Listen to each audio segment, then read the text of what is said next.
We're back, people, and today we're breaking down film on the Miami Dolphins defense versus the Niners offense.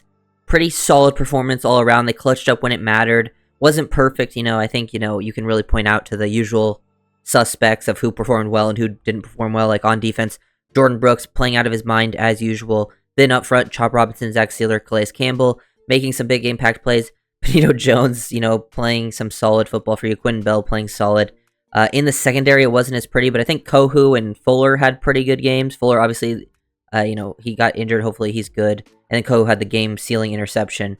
But then on the back end, I think Ramsey, Poyer, and Holland were rough in this game. They mostly Poyer and Holland had really just negative plays. Ramsey made some positive ones, but also got beat a few times in man-to-man situations. But the safety play just desperately needs to improve next season. That's kind of probably the biggest issue defensively, but at least I think this is 2 weeks in a row where the defense did enough to win. Clearly they definitely, I think they were better overall in the Texas game, but in this game they did enough to win. Helped close out the game. It was a good team win this time around, which is nice, seeing the offense and defense both stepping up and kind of making plays when it mattered most. And then still time to get better. I think there's some improvement to be had. I definitely think defense should be a focus for the team next season. I think defense, they kind of need to get better at all positions, and on offense, they need to improve the offense to make it more consistent with their running game. But defensively, they've been stopping the run well as the season's gone on. This is a third and short situation. Brooks is able to field this gap on up, this A gap, and look at him shoot through. Track the running back here. Everyone else holding up at the point of attack. Good job by Ogba. Sealer taking on this double team, exploding up, which allows Brooks to shoot through. Then everyone else kind of gets there. Benito Jones helping out. Jalen Ramsey.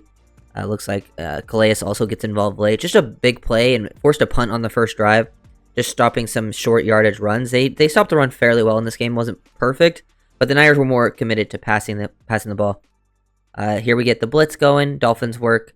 Nice little stunt up front. They're showing more bodies. So they're showing. They basically have 3 to each side here initially, but with Campbell in the middle of the field, or I think it's Deshaun Hand in the middle of the field, they know he could stunt over, so they slide their protection to the left. And with him stunting here, the right guard actually helps out, so it just leaves a one-on-one for Brooks to come in and take on the running back. So you get Brooks with a one-on-one. You also get the late blitzing linebacker, but it just creates this exact look you want. And then Brooks and Chop are able to converge on Purdy, nowhere to go. Good rush discipline, and also just good play from Brooks. Look at him bend and avoid. Look at him. He takes a hit low. Off balance. Look how he still stays on his feet. That's insane athleticism. Jordan Brooks is playing such good football. And I think, he got injured at the end of the game, but I think he came back in. Seems like he should be good to go, because Brooks would be one of the bigger losses I think the team could have at this point, especially with the depth they have at that position. They would be look very bad at linebacker. This one I just wanted to throw in there because it was honestly pretty funny. It was the dropped pass that was almost picked off by Benito. It's pretty close. It just barely hits the ground, which is unfortunate. But then his helmet pops off and he tries to run with it. I mean, he should just stay down because he kind of took a blow to the head. But honestly, also kind of badass, and I gotta respect that. But just a funny play to throw in there. Almost turned into an interception. I thought the Dolphins did some interesting schematically. Throughout the game. This one didn't work out perfectly, but I like how they show pressure here, then they drop in and bring different looks.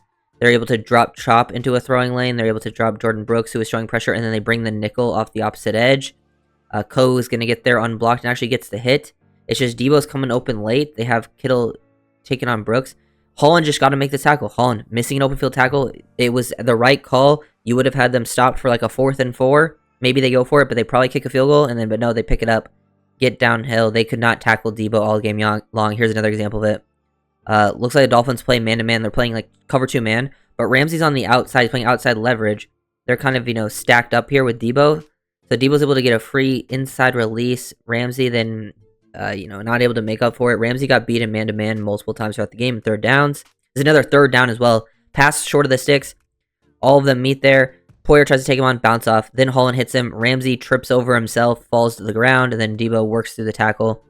I mean, at least look at Sealer, dude. Look where Sealer's coming from. He's trying to get down there and make a play. If Deebo didn't switch hands right here, he might have knocked that ball out. But at least he's showing hustle. Feel bad for Sealer because he's trying there, but the DB is just no one bringing Deebo to the ground. That was kind of probably their biggest issue in this game was tackling Deebo Samuel specifically. Here they get a nice look of what they want. They leave Ogba unblocked because they're sliding protection to the right here. They forget to pick him up. He gets upfield instantly. The running back doesn't take him on. The left tackle gets him, so he has to escape right away. I also like the coverage rotation here. Like, it's very interesting, like, with what they're showing. Dolphins have been playing 3 safety sets the last 2 weeks. So Holland's in the game, Poyer, and Elijah Campbell gets on the field, which I don't mind. Even though safety play has been bad, I don't mind seeing 3 safety sets because I actually want Elijah Campbell to be on the field instead of one of these safeties, but is what it is. It allows for interesting coverage rotation because they're showing this could be, like, many different looks pre-snap, and they end up rotating into a cover 2, but they blitz Ramsey off the edge instead of him playing flat. He blitzes off the edge, which gets Ogba a free rush.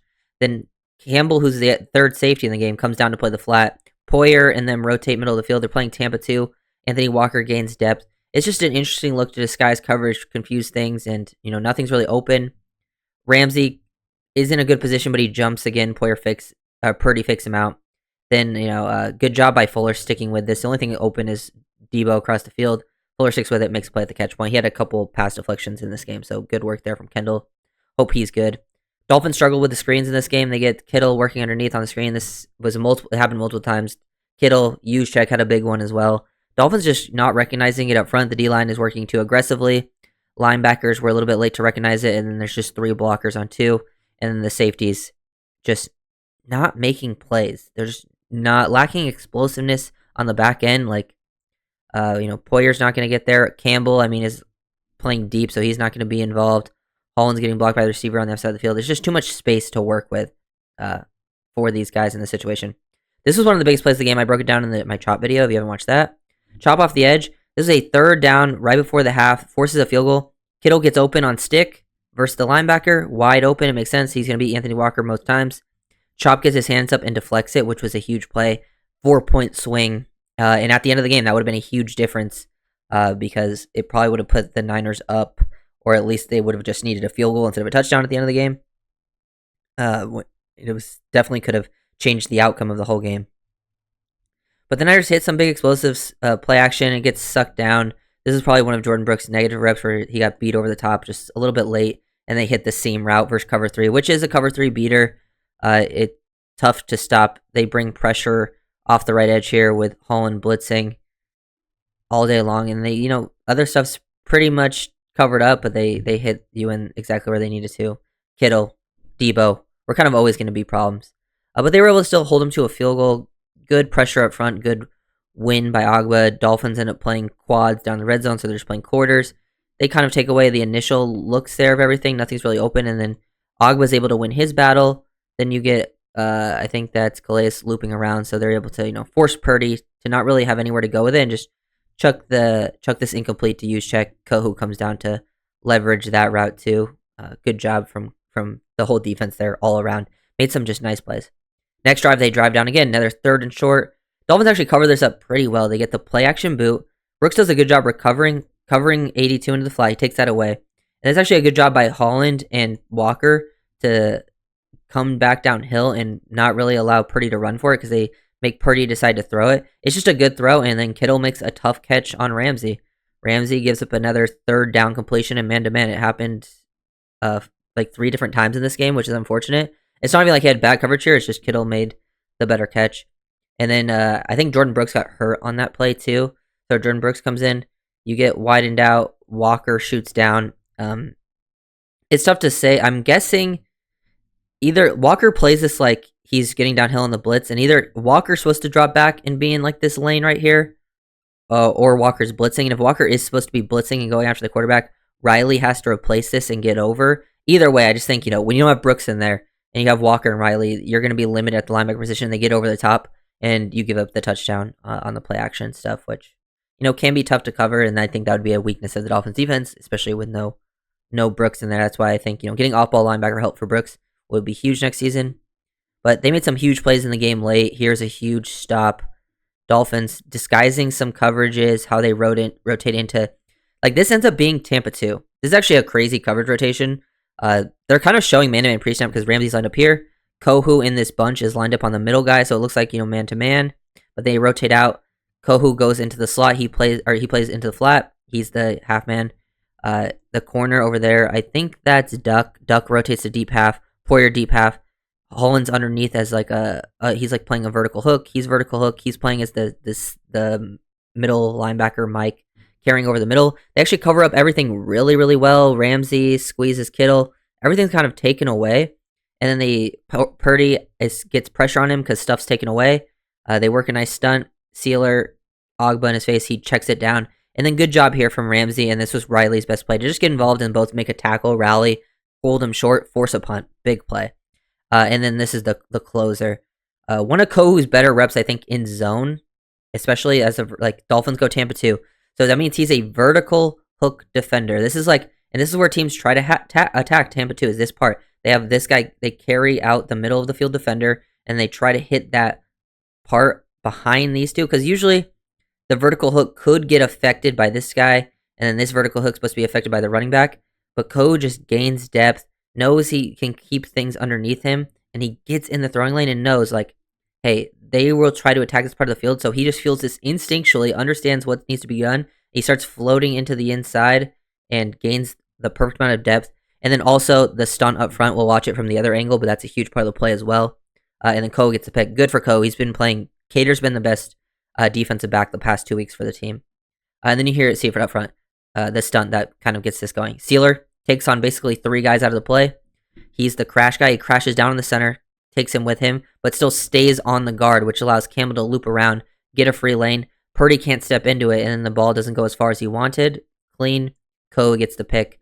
Big time opportunities being had there by Miami. The defense all around, really some good players, I think, to build upon with Jordan Brooks, Chop Robinson, Zach Sealer. And then the rest of the team, there's definitely some guys that you can bring back. Like, I still think, you'll have Ramsey and Fuller here. Hopefully they can stay healthy. Fuller can stay healthy next season for you.